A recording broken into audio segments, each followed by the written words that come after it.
Welcome. My goal today is to teach you about Genghis Khan and hopefully you learn something new that you did not know. So let's get started. Who is Genghis Khan? To the Chinese, he was the barbarian scourge born from the waste. To the Europeans, he was a demonic servant leading a detestable nation of Satan that poured like devils from Tartarus. But to human history, he was one of the most greatest warlords in history. Genghis Khan was born sometime around 1162 AD in Mongolia and was originally named Temujin after a Tatar chieftain that his father captured. He was a born member of the Borajan tribe and was a descendant of the fabled Kubul Khan. Why was he a great warlord?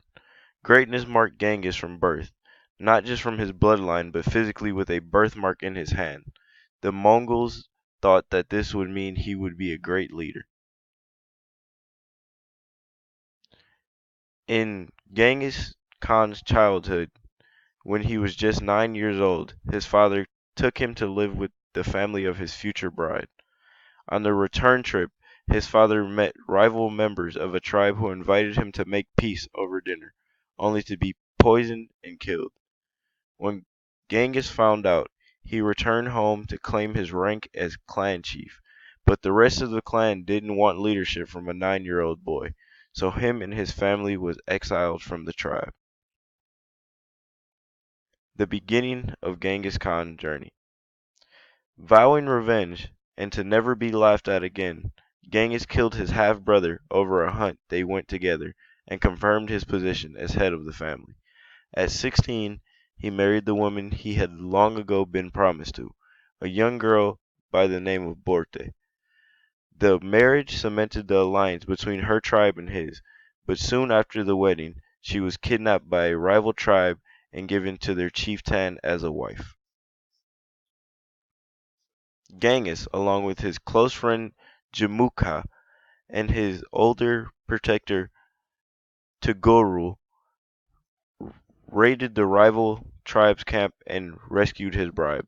Eventually Genghis would have 4 sons with Borte, and though during the course of his rule he would take many other wives and have many other children, Borte alone would remain by his side, his lifelong companion, and his only male children with her would qualify for succession in the family.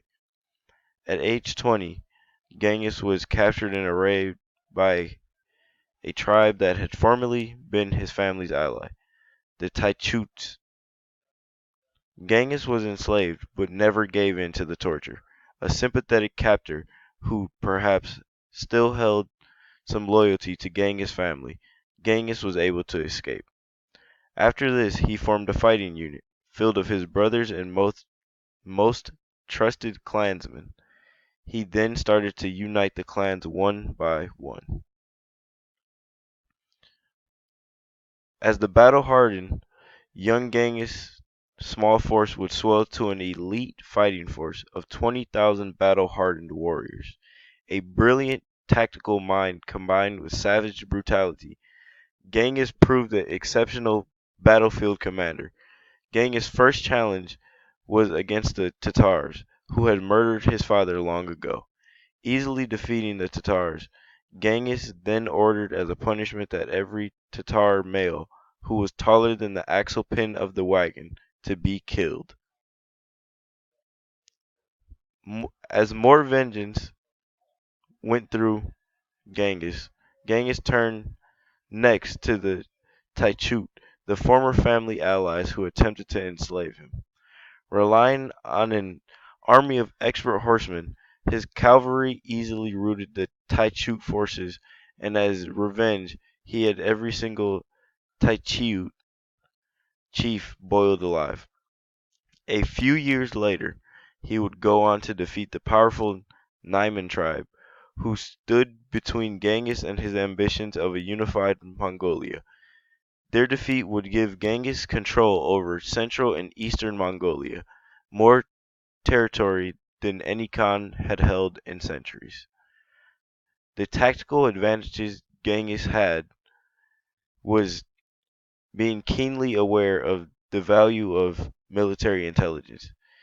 He had a whole network of spies which he sent out to learn the weaknesses and strengths of those he'd face. They'd even assassinate rival military commanders to lower effectiveness of the fighting forces that opposed him. He was also quick to adopt new technologies from those he defeated, and these would include improved bows and techniques, but most importantly, he would adopt battle techniques to command his army into the middle of combat. Genghis wouldn't just accept anyone into his army like most commanders.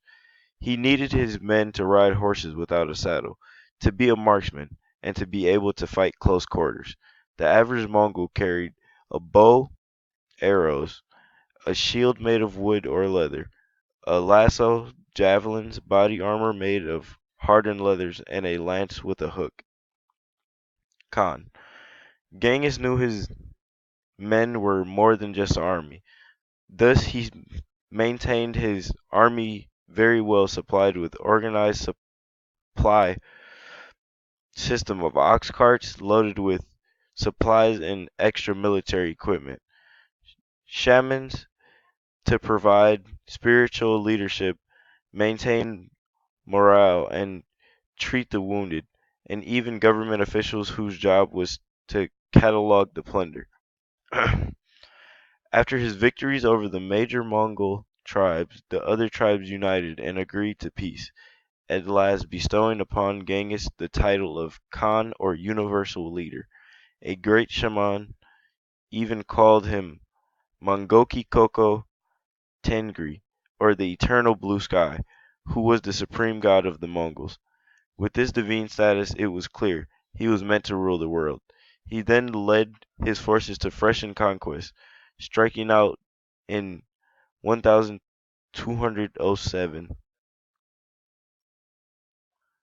against the kingdom of Zia, which had flourished in the northwest China since 1000 AD. 2 years later, the kingdom surrendered unconditionally. More conquest. Genghis then turned his attention to Jin dynasty in northern China in an epic struggle that would last for 20 years. But he also struck out west.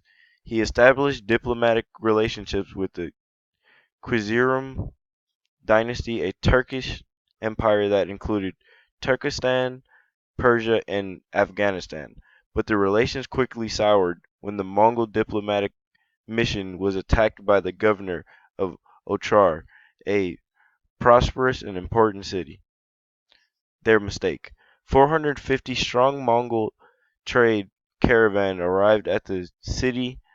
The governor, Inkuchuk, accused the traders and ambassadors of being Mongol spies and executed the entire caravan.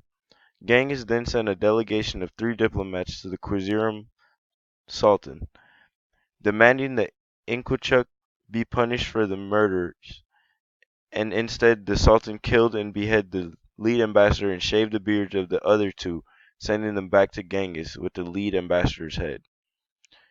In 1219, Genghis Khan personally led an army of 200,000 Mongols across the Khwarezm dynasty, sweeping them through every major city and razing them to the ground. Anybody who wasn't killed immediately was forced to march in front of the army to act as human shields. Genghis killed everything in his way, from children to small domestic animals and even livestock. 2 years later, in 1221, the Sultan and his son were captured and killed, ending the Khwarizm dynasty forever. Pax Mongolica.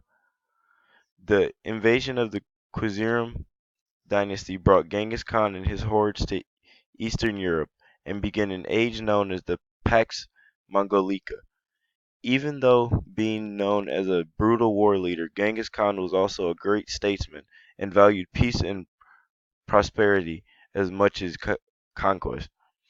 His invasions brought law and order to wide swaths of land which had for centuries been ruled by brutal warlords, and his prohibition of blood feuds forced a lasting peace and an end to conflicts.